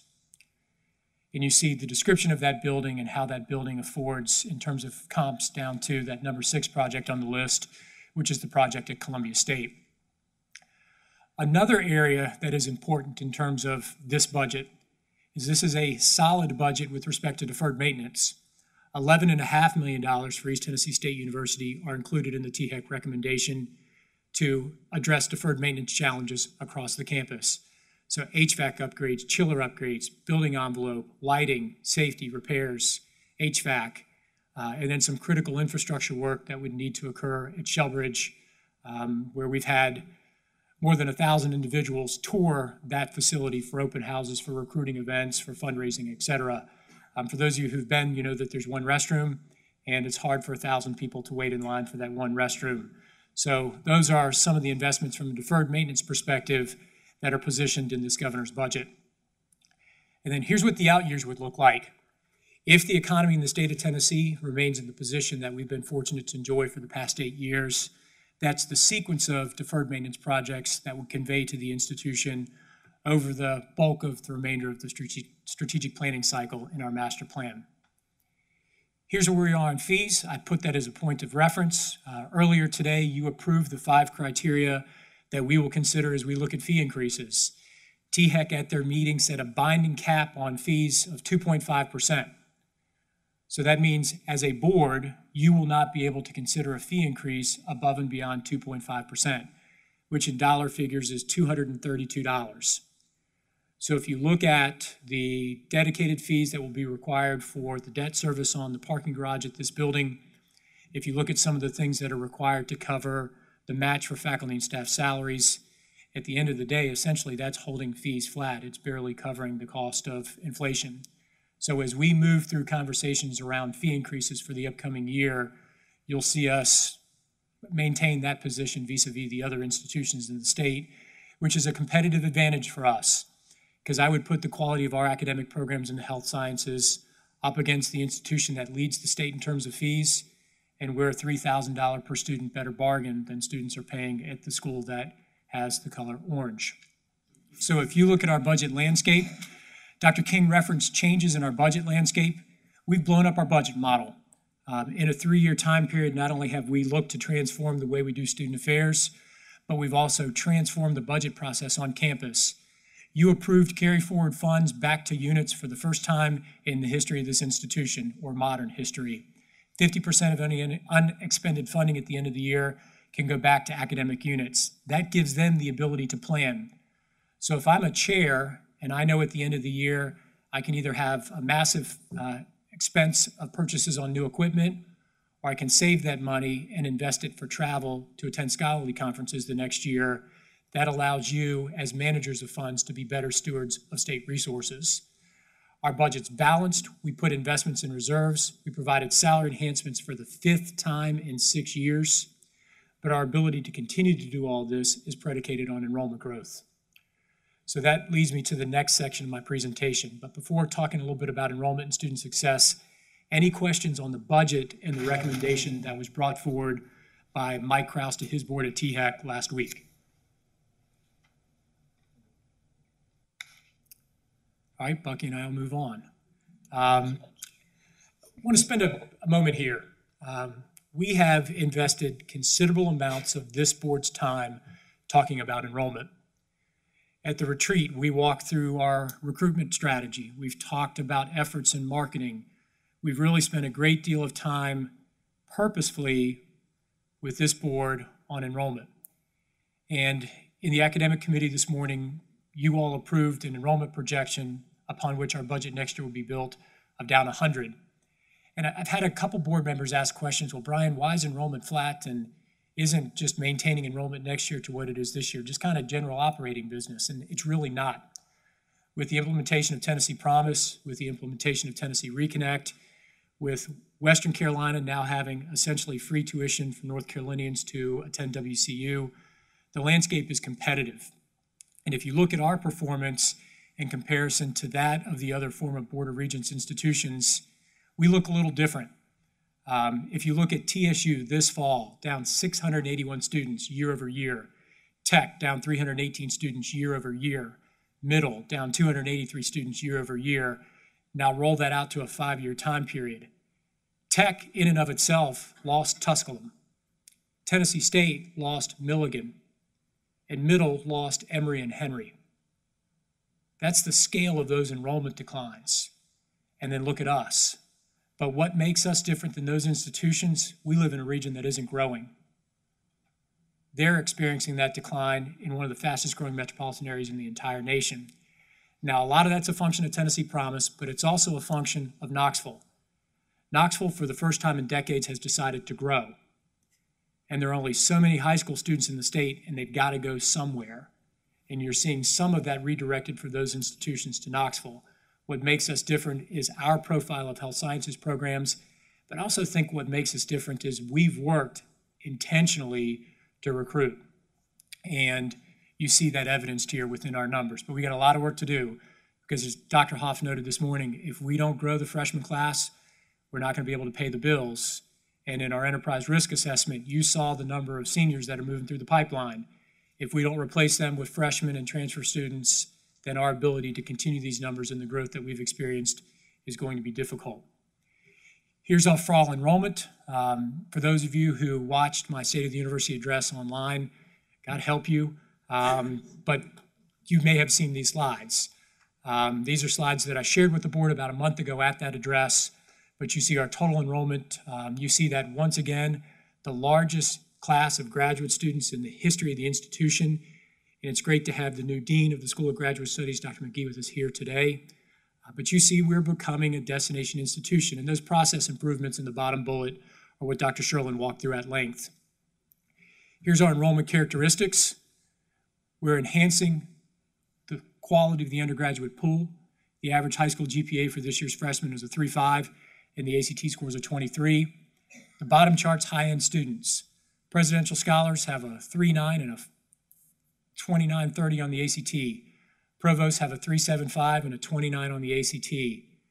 The number of students who are high-achieving students who are making this their institution of choice has increased year over year over year. I want to just mention briefly transfer. It is critical that we have a strong relationship with Northeast State because so many of our students are transferring to us from Northeast State. And you can see how our transfer numbers also vary across the other community colleges. and then those students who are coming back to ETSU after having spent some time at Knoxville.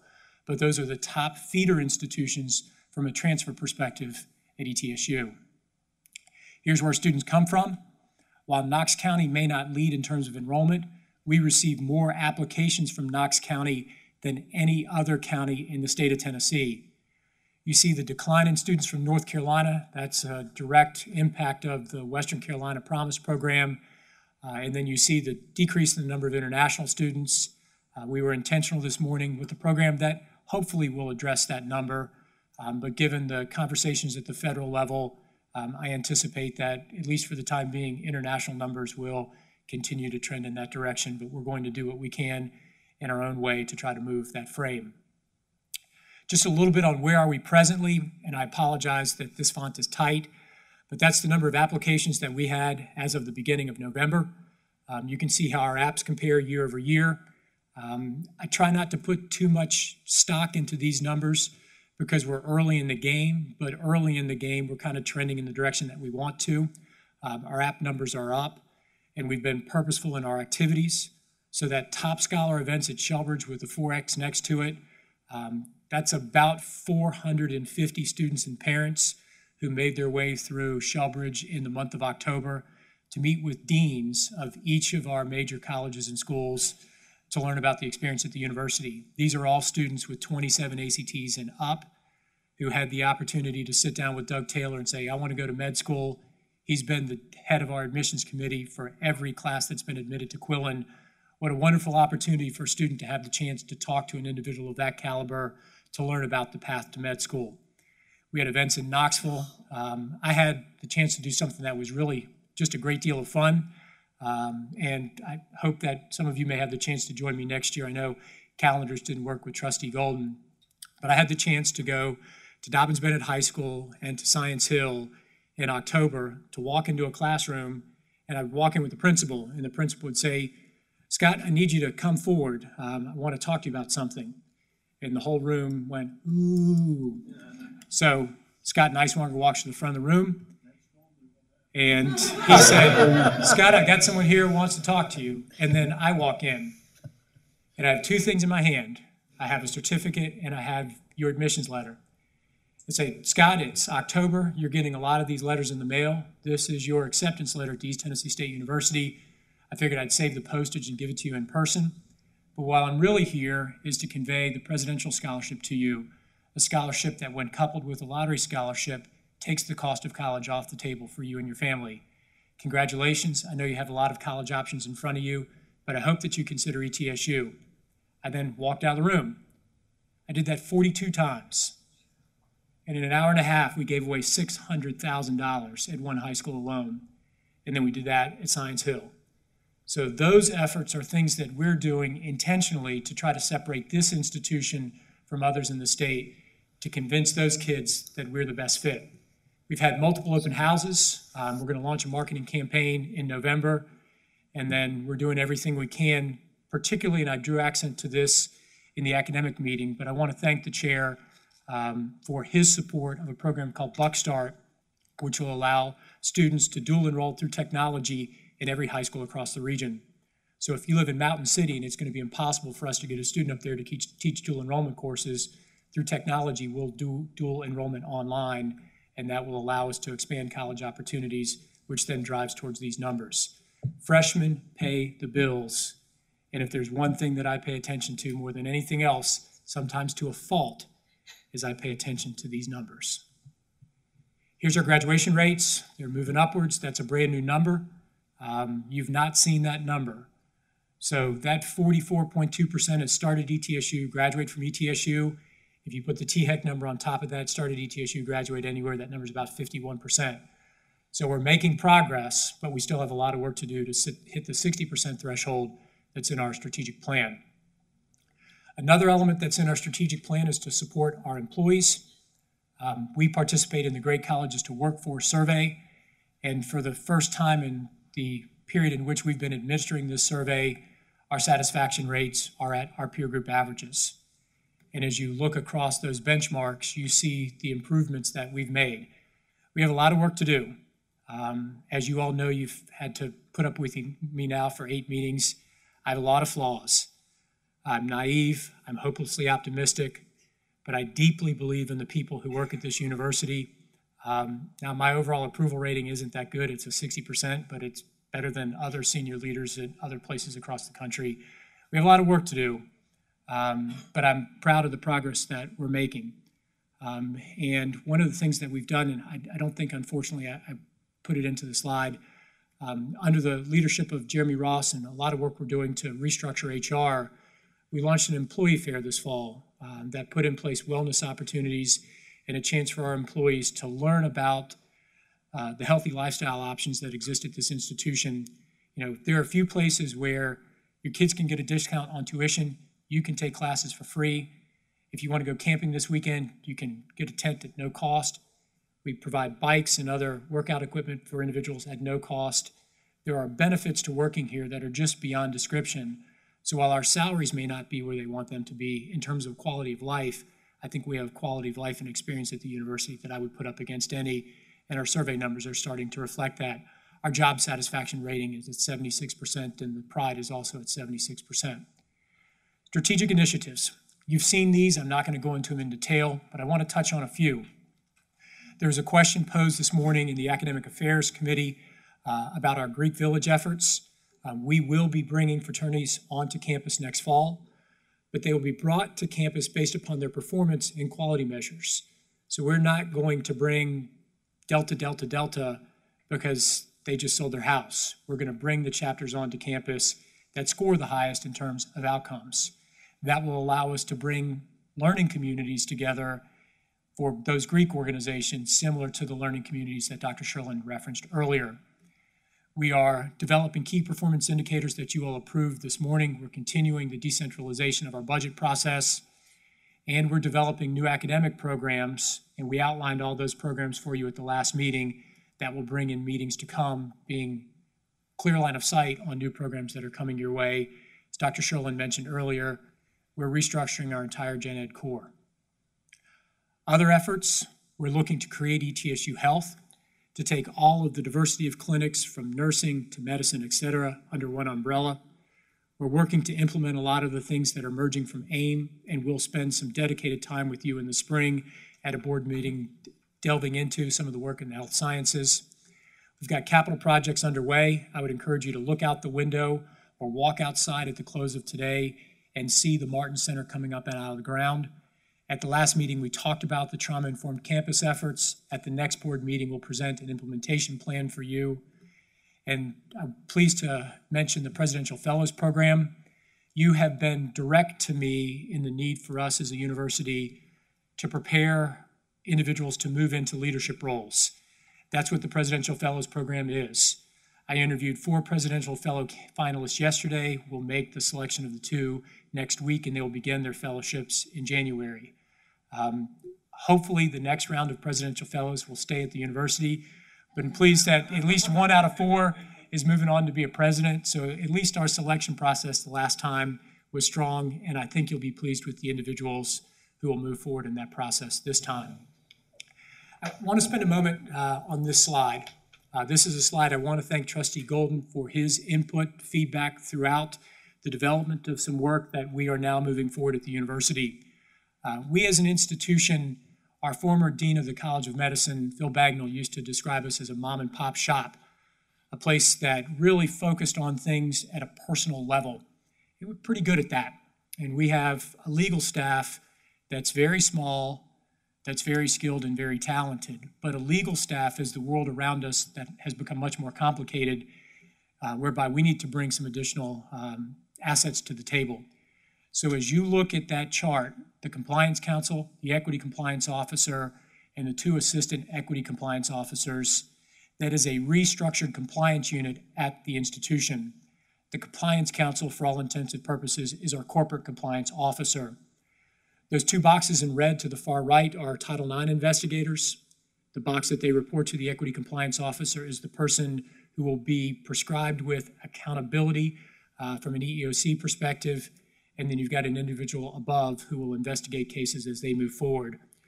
Unfortunately, we are an institution with 2,600 faculty and 14,800 students. And there are incidents that occur on campus that carry the weight of review, and sometimes that review moves into adjudication. So when it moves to that level, our legal counsel will come in and prosecute, and the individuals to the right in the law and order terms, they investigate, the individuals to the left will then prosecute. But that is a new structure that we're putting in place, and I think it's a structure, if you remember a case that we had very early on involving a faculty member, in the event, and I hope that there's not, but in the event that there ever is another case such as that in the future, this will clarify and streamline processes through which the due process aspects of faculty and staff are reviewed.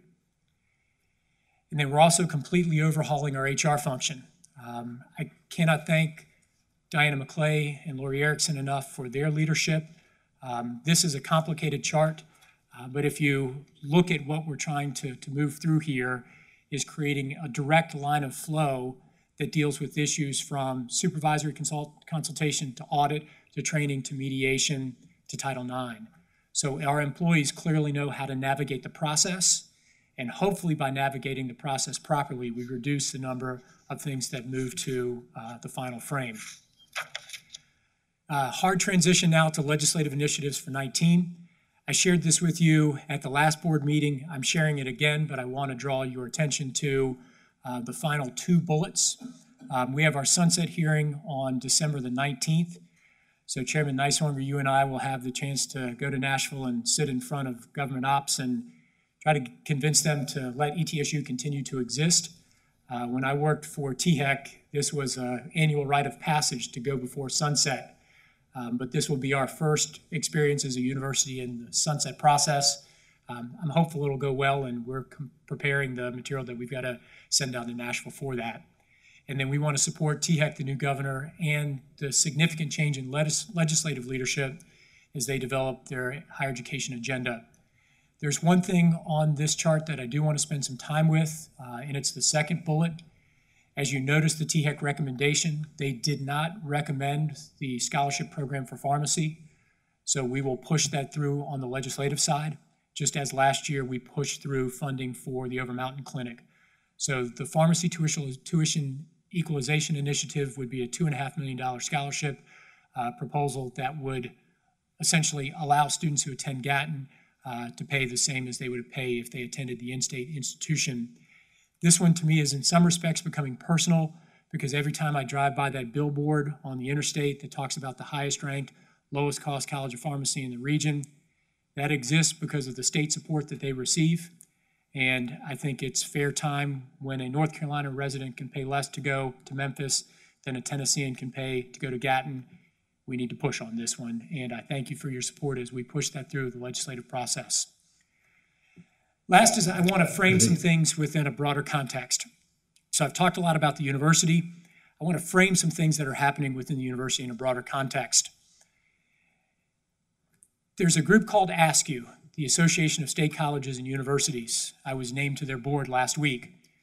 National policy organization for institutions of our size.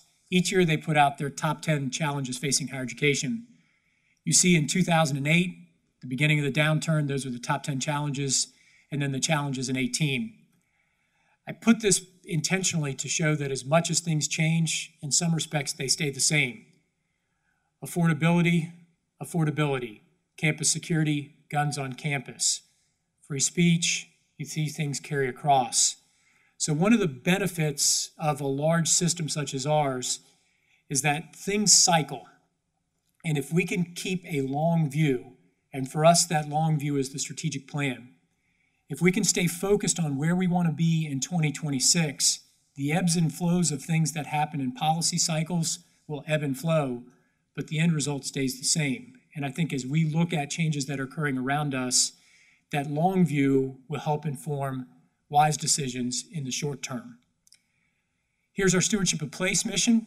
And why is it important that we have this mission? Why is it important that we try to create some research at the institution that addresses the challenges of rural health? Why it is important that we work with urgency to create staff in the College of Medicine and across the institution that can focus research on issues, because this is the area that we call home. We're good at all the things you shouldn't be good at. And you see those statistics evidence at the bottom of the slide. And I want to take a moment here to thank two faculty members who are with us, Dr. Kelly Foster and Dr. Candace Bright, who lead our efforts at ASREL. This is a survey research entity at the institution that grows out of an academic unit that is relaunching the Tennessee poll. So for those of you who follow Tennessee politics, back in the day there used to be the Tennessee poll that Knoxville ran that periodically assessed Tennesseans' perceptions about a number of issues. That poll got a fair amount of attention right before the election for some polling numbers that we put out about the election. But what didn't get some coverage, and I want to share with you today, are questions that were in the poll about Tennesseans' perception about a number of issues. So Tennesseans' perception about how safe they felt when their kids went to school, or did they fear for their safety, and how that varied by gender. How committed were they to participating in their community? How influential did they think that people such as themselves had an opportunity to make their communities a better place to live? And then this is the one that has mission implications for us, because we asked folks about the opioid epidemic. Did they know folks who were suffering from addiction? Were they supportive of efforts to intervene in that fight against addiction? And then some specific questions on naloxone. You'll see questions on a regular basis coming forward, and we'll present this research to you, but it allows us as an institution to have a clear line of sight on the perceptions of Tennesseans about things that impact us. And in one of the Tennessee polls, we're going to ask them about higher education and ETSU. So why does all that matter? Now let's roll it up. Here's our state from a health perspective compared to the nation as a whole. Here's our state and our region with respect to opioids described per capita, and you see how dark the color gradation here is in Northeast Tennessee. Here's the story of addiction in our region, and there's no region suffering from addiction, in particular NAS, such as the region here. That's why we're looking in conjunction with Ballard to make some focused investments to address this issue. Our region lives in poverty. Our region's undereducated. Our region's undereducated. But here's the one that now kind of links things full circle. And I'm going to close with this by design. We're the only region in the state of Tennessee that isn't growing. So in 2007, we had one county that was growing, it was Washington. Now fast forward to 2015, we're experiencing population decline. So our mission is more important than it's ever been.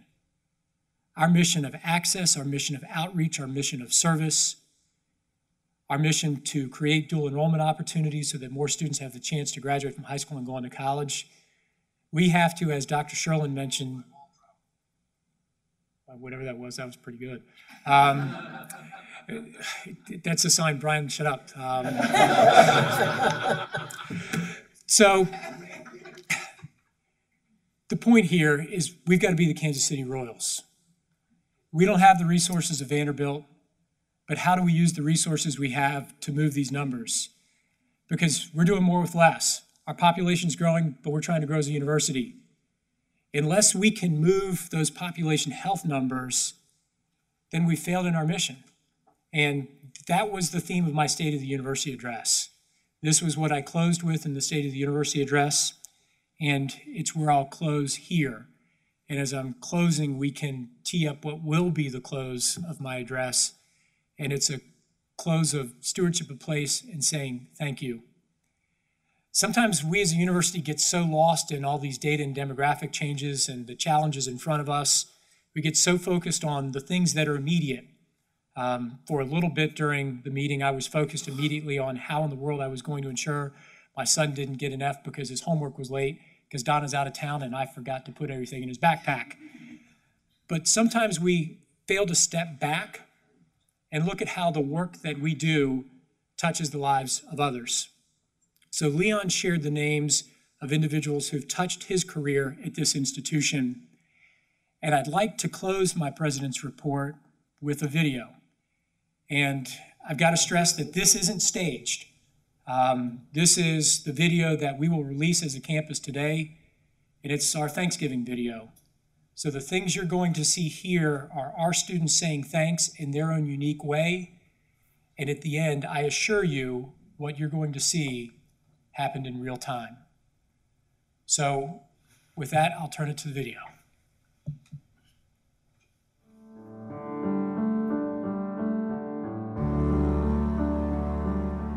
That was one of the best things that's ever happened to me. Like, after spending over 24 hours, like coming down from Nigeria, having someone to pick me up at the airport, I mean, it's meant a lot to me. And it didn't just end there.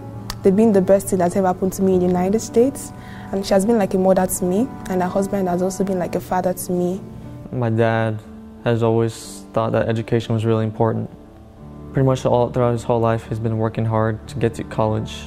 He's been working while getting an education and putting countless hours in and taking up multiple jobs, really. Coming in here and taking courses that were way harder than I'd ever had to take before, I'm suddenly starting to have to study and realize that I'm not top-notch material unless I put effort into it. It took a toll on my mental and emotional well-being, and Mackenzie has been working with me tirelessly since the first semester of school to show me that I am worthy of love and that my grades are not indicative of my worth. She just changed my life, and I could not be more thankful for her because she helped me realize that, you know, college is what you make it. Hi, JK. Hi, ma'am. How are you today? I'm good. I'm really happy to be a part of you, part of the family, and thank you for everything you've done for me, like picking me up from the airport and down to school, and then from them to now. You've been amazing, and I feel comfortable and I feel at home here in the United States because you made it so. Oh, well, you're very welcome. I mean, it was our pleasure. It is our pleasure. Hello? Hello, Dad. I just wanted to call and say thank you for everything, really, for sending me to college and working hard. You're welcome. It means a lot to me what you're saying. Yeah, I just really appreciate it. And soon I'm about to register for classes, and I just want to say thank you for everything you've done for our family. Dang, thank you, Avery. You made my day. That's good. Student Support Services, this is Mackenzie. Hey, Mackenzie? Yeah. It's Audrey.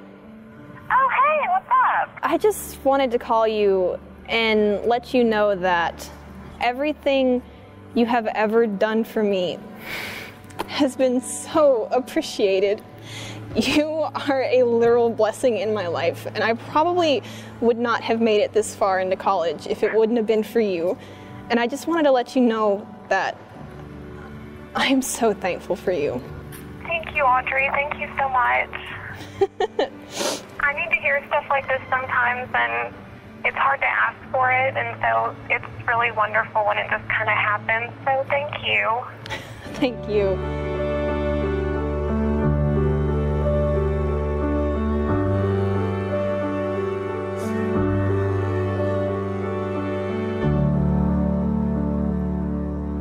So, Mr. Chair, members of the board, thank you for what you do for our university. Thank you for pushing us. Thank you for holding us accountable. And thank you for encouraging us to set bigger visions and dream bigger dreams for this institution. We got a lot of potential in front of us. We've got a lot of work to do. And I want to remind you of a date. We're going to have the holiday party for the board at the House in early December, which will then be concluded with the opportunity to head to Muncie and hear our students in voice close the holiday season for the institution. If you've not had a chance to drive through campus and see the lights, I would encourage you to do so. President Gupta and I had the chance to turn them on the other day. It's one of my favorite nights of the year because in the dark gray of winter, boom, everything lights up. For those of you who pay attention, you'll see that there's some things that are new, but I thank you. Thank you for what you do for a university. Thank you for allowing me to be your president, and it'd be my pleasure to address any questions that you as the board have. I don't have a question, but I want to thank each one of you for what y'all do That was heartfelt. And Leon, for you to stand up and share the people that touched you, those same things happened to me in 1970. I was 12. But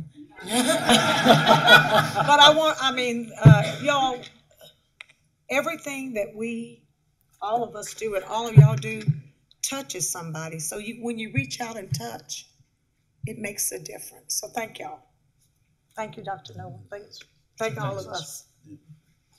Thank you. It's been, that video was a great capstone to a great day, great meetings. And thank you all for being here. Is there any other work to come before the board today? I learned, for those of you that were here at Bethany, congratulations. Make us proud. Yes. I learned at the last meeting from Lieutenant Governor Ramsey that I couldn't adjourn my own meeting. So at this time, I would ask, is there a motion for adjournment? I move we adjourn. I second. All in favor? So moved. Here. I hate to lose your touch.